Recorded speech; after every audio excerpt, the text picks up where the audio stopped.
কোনো জাতক বা জাতিকার হাতের এই অংশটি হলো মূলত রাহুর ক্ষেত্র।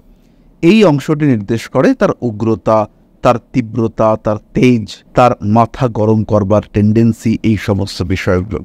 কিন্তু যদি এই অংশে কোনো প্রমিনেন্ট ক্রস থাকে, সেই ক্ষেত্রে এই মানুষটির জীবনে কিন্তু বহু বাধা, বহু বিপত্তি, বহু বিপদ ফেস করতে হয়।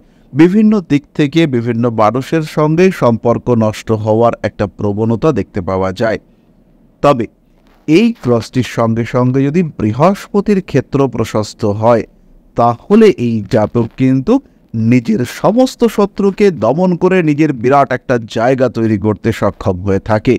কিন্তু যদি এই বৃহস্পতির ক্ষেত্রে আবার একটি তিল চলে আসে, তাহলে যতই কিছু তিনি আয় উপার্জন করুন না কেন, যতই তিনি প্রপার্টির মালিক হন না কেন, আলটিমেটলি তাকে কিন্তু সর্বশান্ত হতে হয়। সমস্ত দিক থেকে বিধ্বস্ত হওয়ার পর এই জাতককে ভীষণ কষ্টকর জীবনযাপন করতে হয়। কিন্তু যদি আয়ুরেখা থেকে একটি ঊর্ধ্বমুখী রেখা এসে এই তিলটিকে টাচ করে, সেই ক্ষেত্রে এই জাতক কিন্তু নিজের চেষ্টায় আবার নিজের সমস্ত কিছু উদ্ধার করতে সক্ষম হয়ে থাকে।